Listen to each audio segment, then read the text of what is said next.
The Krush65 has to be one of my favorite custom keyboards released in 2024. So I think I was one of the very few folks who received the group buy item earlier than the most. So in the last couple of weeks, I got to try and experiment the board to the fullest. So this is my thought on why this is a contender for one of the best value custom keyboards to be released in recent years. I know the group buy is over, but if some extras come in future or they decide to do another run, this video will come in handy. Okay, so before going into the build or what made it so good, let's look into the specs. Krush65 is Nurox KB's passion project, which intends to change the sub $150 keyboard segment. It is a 65% keyboard kit made from CNC aluminum or frosted polycarbonate. It has various backweight options including aluminum, copper, and PVD stainless steel. The board with an aluminum backplate weighs around 914 gram unbuilt and with copper around 1.7 kilogram unbuilt. The stock plate is aluminum, but you could get some extra plates like carbon fiber, FR4, etc. The tapping angle is 7 degrees.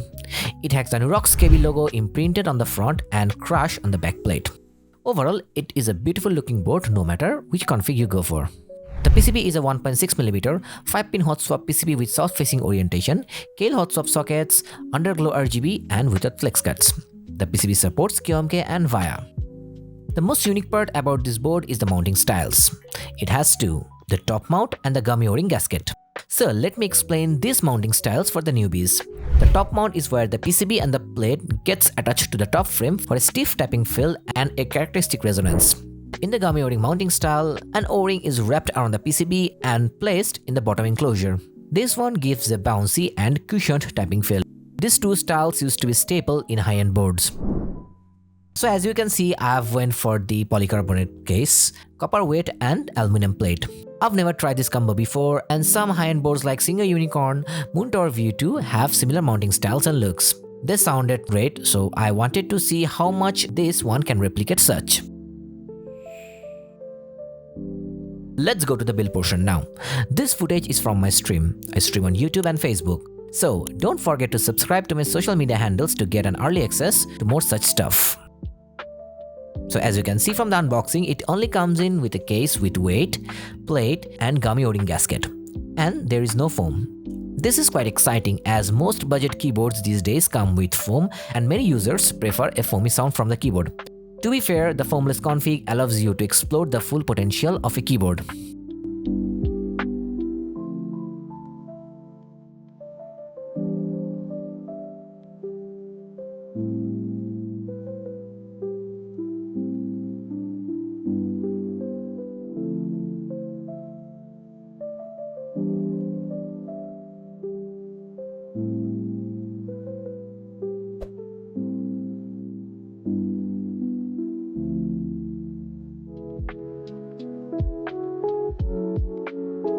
Building the keyboard was really easy.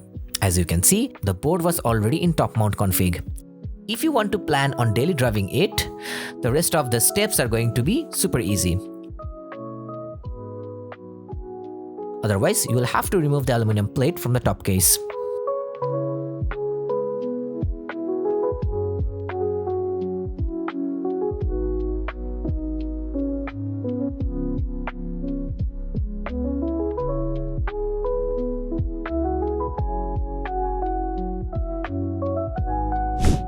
So the first thing that I've did was put in the stabilizers. For this kind of keyboard where you'll have to go for O-ring gasket mount, you need to get clip-in stabilizers since you need to wrap around the gasket around the space between the PCB and plate. TX is my favorite one in this regard and highly recommended for this build. However, for the time being, I couldn't get my hands on that, so I went for these Tecsee Stabilizers. These are similar to that of TX but cost like $15. The only thing you need to do is put an O-ring on top of the stem. Although I don't know why they could just make stabilizers for regular switches instead of low-profile ones.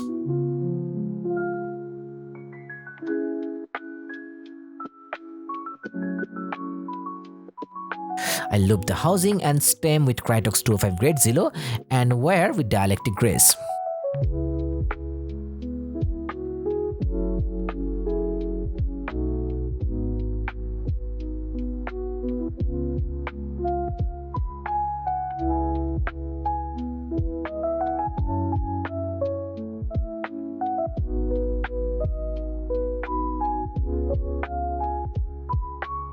Unlike many boards, the plate and PCB are not attached to the PCB through screws. In order to put them correctly, you will need to insert switches across various ends of the plates and use the switches to hold both the PCB and the plate together.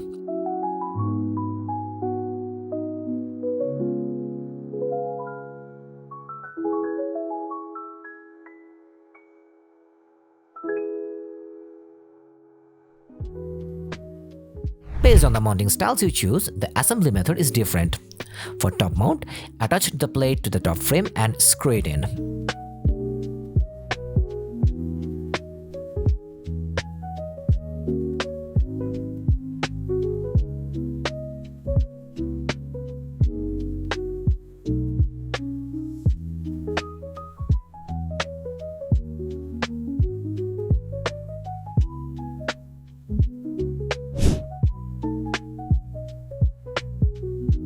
For O-ring gasket, just wrap it around the PCB, gently place it in the bottom case and align it with the enclosures.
And then put it back together.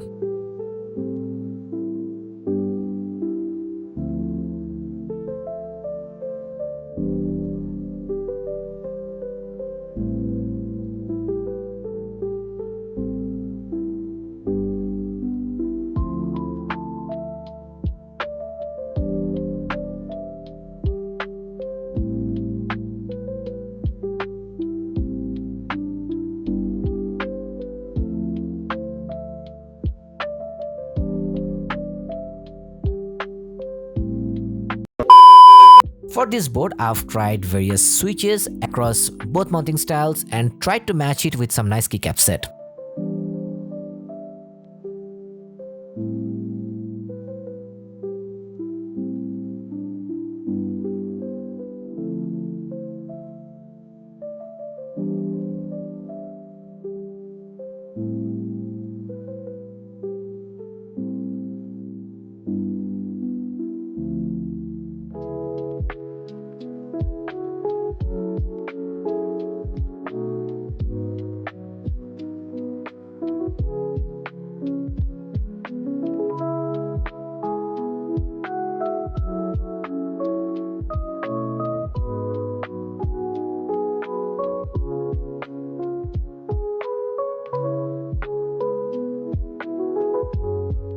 So without further ado, let's hear how the board sounds.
So as you can hear, the board sounds high-pitched and clacky in this specific switch and plate combo.